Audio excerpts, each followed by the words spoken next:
So you know what? I've been wanting to make a video about AI for a while, and today I heard the news that Tyler Perry has cancelled an $800 million investment in his movie studio down in Georgia because of AI. And I thought, you know what? This is the time. So let's talk about AI in the context of those of us who are creative people. Stay tuned.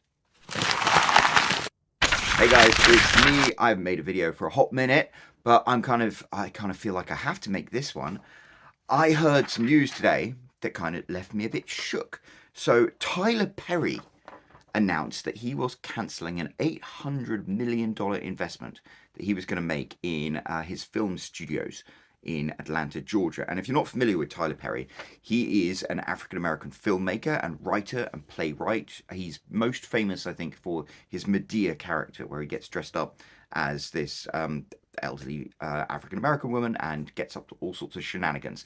But a lot of people, I think, make fun of Tyler Perry or dismiss him, but he is an incredibly powerful force in filmmaking. He makes films that are done on kind of a low or reasonable budget for a specific audience of people who really, really like them, buy them, invest in them, support in them, and then he makes more of them. Like, he has got his creative circle really dialed in, and I've watched a few of his movies. One stands out, I think it's Little Girls or something like that, and you know, they are really serviceable and effective movies, and he targets them really, really well. And so I have an immense amount of respect for him as a creative person. He is a master craftsman. And while people might snobbishly look down on his movies, they generate an incredible amount of income. So much so that Tyler Perry has a 330-acre film studio down in Atlanta, Georgia, where Georgia at the moment, because of all the tax breaks they get, is like the filmmaking capital of the United States. And he was going to have this huge expansion. So I've got this quote here about it. He was planning to have this huge expansion, and then he stopped because of his worries about AI. And the quote is, "I have been watching AI very closely. I was in the middle of and have been planning for the last 4 years an $800 million expansion of the studio, which would have increased the backlot to tremendous size. We were adding 12 more sound stages. All of that is currently and indefinitely on hold because of Sora and what I'm seeing. I had gotten word over the last year or so that this was coming, but I had no idea until I saw recently the demonstration of what it's able to do, and it's shocking to me." Now, Sora, if you're not familiar, is an open source AI thing that I think Google are coming up with, maybe not Google, but it generates short clips of video based on a text prompt. And I have watched some of the videos done recently, and they have blown my mind. Let me give you a little demonstration right now. So these videos that we're about to watch are all generated by OpenAI Sora. Here we go. So the prompt to the bottom is what they typed in, and this is what we got. I mean, the way that dog is like carefully balanced jumping over there, this looks like a cartoon. Can you imagine you type that in and you get something that looks like a Pixar cartoon, just like that? And I mean, this is kind of incredible. You could almost think that this was actually a close-up of a chameleon, and you can see kind of some of the blurs with the movements.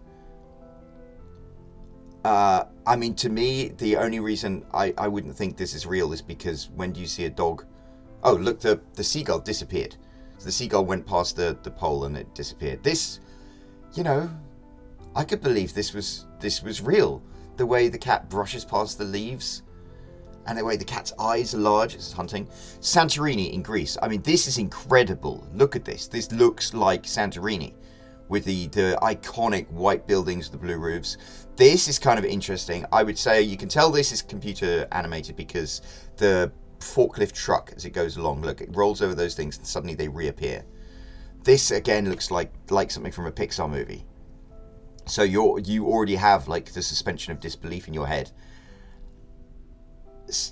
Here, dogs running around. If I saw this on my feed, I would have no reason to suspect that it wasn't real, which is kind of scary. Here we go, an art gallery.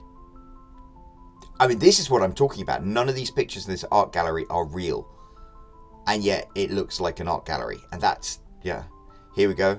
Tokyo in the snow. Again, if I saw this just in my feed, I wouldn't necessarily think this is fake, especially since, you know, all the text is in Japanese. Here we go, a flower growing. I mean, that looks like stop motion. It's crazy how these things are created just from a prompt. This one blows my mind. So it's quite a complex prompt. But look, what is there that would not make you think that this is just a close-up shot of a real person? And then animated dog howling at the moon. I mean, imagine being able to create... You see stuff like this all the time in cartoons and things. This is something you could create with a prompt. This is incredible. I mean, obviously, this is fake. But to think you can write a single sentence and have it generated like this. Here, this to me is another thing. You've got the videos, looking at it. As you look deeper, you can start to maybe see some flaws. But at a glance, I would not think that wasn't real. Again, I would not think for a second that this wasn't a real video. Except maybe if you look at the birds, they look a bit weird. Here we go. This looks like morning in my house all the time. I guess you can look at some weird things. That cat's got 2 front paws. Oh my god. It's bizarre. These are arrows flying through the jungle. Paper airplanes, I guess. Okay, I would... Ooh. An octopus. With a crab. I wouldn't necessarily think that that's fake. I mean, it's weird enough looking already. Here we go. This is the Amalfi Coast. This looks like the Amalfi Coast. This really does. And you've got the people walking down there. Reflections of a train traveling through the Tokyo suburbs. The fact that you've got, like, reflections in the window.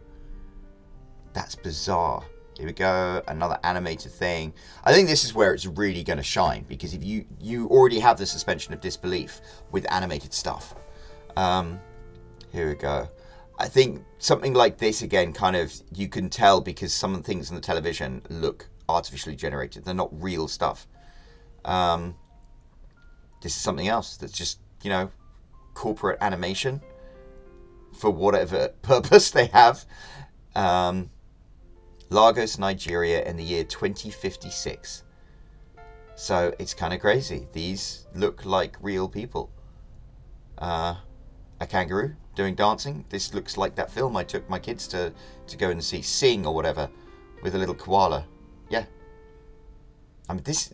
Here we go. This, I could not believe wouldn't be a real person. I've got a friend called Vanessa who has these eyes like that. She does a lot of video that she posts her face, and they're so expressive. That looks real. This, again, you can only tell this isn't real because contextually, why would there be a little pottery gnome doing his Zen garden? This one blows my mind. Historical footage of California during the gold rush. I love Western history, and it's like, yeah, you can see it. There was a person there who disappeared, but it looks at a glance so realistic. This looks at a glance so realistic. More realistic, because I don't speak Japanese. I don't recognize the symbols or in the signs and stuff. Here we go. Woolly mammoths stomping towards the camera. I mean, all of this from a text prompt. Here's a guy. Oh my god, look, this guy looks real. This guy looks real. He's wearing a knit cap. He's got a very I don't know. Hipsters in space, I guess. This is kind of weird. Papercraft world. A coral reef with things. I mean, this is amazing because this is something that is meant to be, you know, uniquely creative. I wouldn't necessarily think that was a real bird. I guess the feathers look a bit weird. Yeah, the feathers don't look quite normal. A guy reading a book on a cloud. I mean, if you look how he's reading the book's opened up in the wrong direction for a second there. But yeah, this one is crazy. Puppies playing in the snow. And look how they go. Look how the fur works. How the snow plummets off them. It sticks to their nose. This is a robot in a cyberpunk setting. I don't know. This looks like a movie. This looks like a movie. Pirate ships in a cup of coffee. Who comes up with these prompts? This looks like bad CGI. So this one is not a great example. What's that on his weird hand? I don't know. But the animated stuff especially, it's really strong on. Here we go. This Big Sur's Garray Point Beach, and I mean, I would not be able to tell that if you were making an establishing shot in a movie, I would not be able to tell that wasn't real. Grey wolf pups. You can tell because there are 5 of them, but they keep disappearing. Sometimes there are 3, sometimes there are 5, and they keep like blending into each other. The archaeologists discover a generic plastic chair in the desert, and they're like, "Oh, there we go." I mean, obviously this looks weird because they're lifting up the sand like it's pieces of paper, but and that chair is flying and floating. What is going on with this one? This looks like a dream. There, grandmother, blowing out her candles. All these people behind her. She's missing the candles. She's not really blowing anything, but I mean, I wouldn't be able to tell. There we go. Somebody putting a basketball through the hoop, and it explodes and becomes another basketball. And then it passes through the hoop. So these definitely aren't perfect, but I mean, look at it. This is the worst it's ever going to be. This is the worst AI video generation is ever going to be. And right now, I would say at least half of these are so good, I wouldn't necessarily be able to tell that they were artificially created. And that's just terrifying to me. Yeah, so the thing that's incredible about those videos is the fact that they were all generated using those little snippets of text. Those little snippets of text were put into Sora, and then Sora came up with that video. And I'll tell you, when I first started watching these videos, it was on Twitter. Someone had a thread of them, and I was like going through my phone. I was watching a video, going through to the next video, going through to the next video, and I honestly had trouble realizing when I was going from the AI generated videos to the real videos or that somebody else had pasted.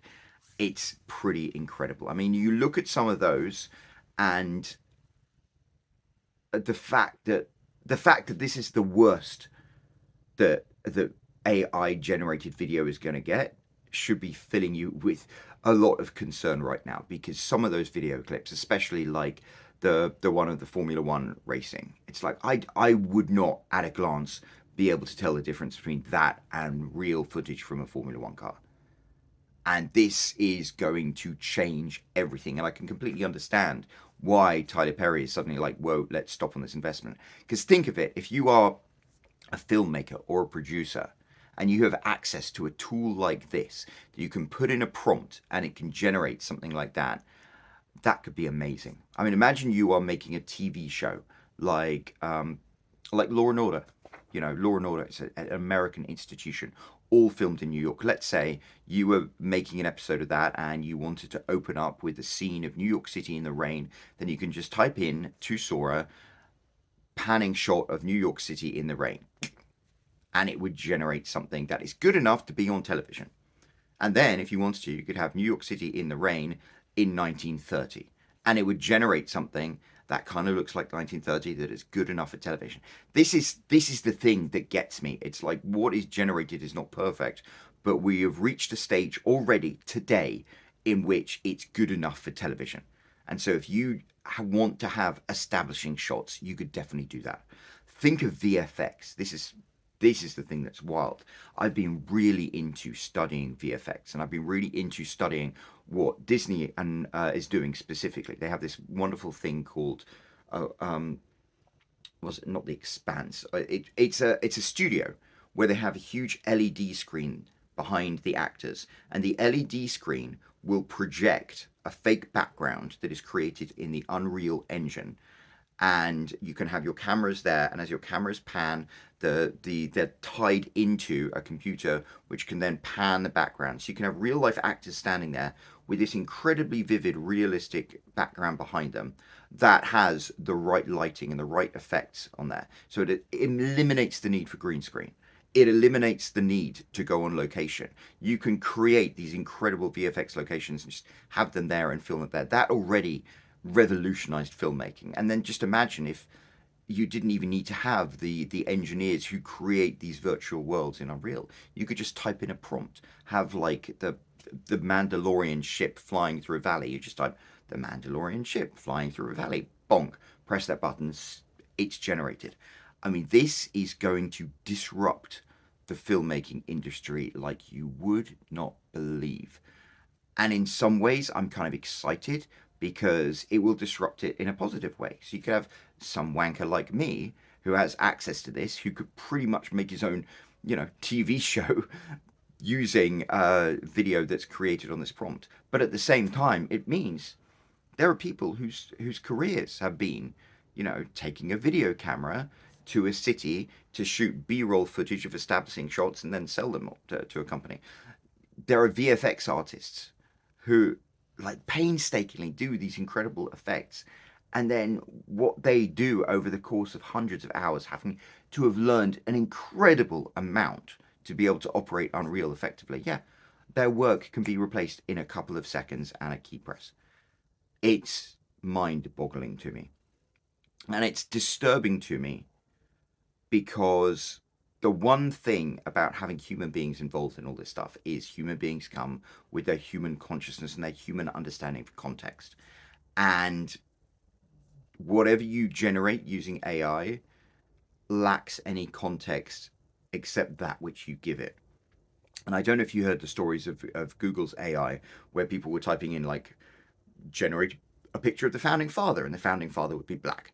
And people were like, well, we know the founding fathers weren't black. And that's because the Google AI, first of all, they didn't necessarily have the context to know that the founding fathers were white, because America is produced by slave-only white people.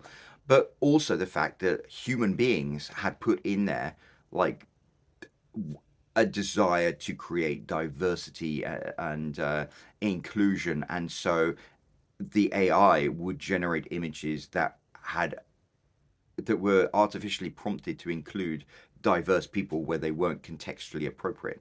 I mean, this is it. This is the weird thing that AI allows us to do with all this image generation stuff. Is it allows us to create images that aren't based in reality, that lack the cultural context that we would understand with them. And right now, that's, I think, why we can look at AI generated stuff and think, like, we can normally tell it apart within a second. Normally it's like, okay, I can tell that that's an AI generated piece of artwork. It used to be because they'd have like 6 fingers or something, but now there's just still something off about them, that uncanny valley. But as these videos from Sora are showing, like, that is fast going away. And what worries me is the fact that all of these AI things, all of these AI image generators and all of these AI video generators, they are trained on real life footage and video and images and artwork that has come before. But once that starts to enter into mainstream use, the actual creation of new photographs and paintings and video footage and stuff like that will dry up. And so we've almost reached this point where the adoption of AI to generate creative stuff is basically going to cause a complete stagnation, because we won't be creating new stuff. We'll be creating new stuff based off the old stuff. And I don't know, maybe AI will innovate things, create new things, but whatever it creates is going to lack the context of the human experience that led to the creation of everything else. I mean, you can see some beautiful artwork that was inspired by a man's experiences in the Holocaust, and AI can copy those particular styles and that particular stuff. But when it generates artwork, it's just literally copying it. It doesn't understand the human pain and experience that went into creating that artwork in the first place. So it worries me. I genuinely am concerned that the proliferation of AI is going to lead to, like, a stagnation and dark ages in human creative expression. Maybe I'm wrong. Maybe it will herald a renaissance in human expression, because every single person will be able to make Hollywood quality effects on their computer by typing in a few words into a prompt. But even that, we know human beings will control that and censor that. You can't go to ChatGPT and ask it to write you a saucy story, because, that's inappropriate. You can't go to Google AI and ask it to generate pictures of the founding fathers, because they'll generate founding fathers who are like African American. And if you know the founding fathers, that's a deliciously ironic fact. AI just, I don't know. There's something really inhuman about it. And I think the fact that we are, at the end of the day, just stupid monkeys who are chasing dopamine all the time. I mean, look at all of this doom scrolling on our phones. It's not that AI is going to produce perfect artwork, but it's going to produce artwork that is just perfect enough for us to embrace it. And I think it's going to cause like such an artistic dark ages for a bit. I don't know.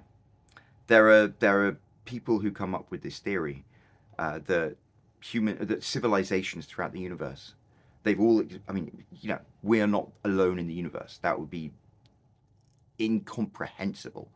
But there are other societies that have existed maybe a million years before ours. Maybe they haven't been created yet. But what happens is they establish some kind of sentience. They evolve from cavemen into villagers, into people who live in cities, who develop technology, who can go to other planets and things. And then AI comes along and it kills the society, the culture, or they move to a place where what is tangible and what is real is unnecessary because everything is digital. I don't know. That's a theory that some people have about why we have never encountered any evidence of intelligent life elsewhere in the universe. I mean, the universe is huge, and the chances of us actually, ever encountering something just based on the distance alone is one massive thing. But also the fact that societies, I think, come, and I wonder if there is some truth into the fact that when AI gets discovered, that is their demise. Well, if so, it is a very interesting time to be alive. I keep thinking about how history books are going to be written about what is going on right now in politics and in technology. And you just wonder who's going to write them. Is it going to be people or is it going to be computers? I don't know. It's got me kind of a little concerned, but it's a wild time to be alive. I would love to know your thoughts on AI. Like, do you think AI is a good thing? Do you think it's a bad thing? Do you think there's anything that we can do about it? I'm like I'm of the opinion that you can't stop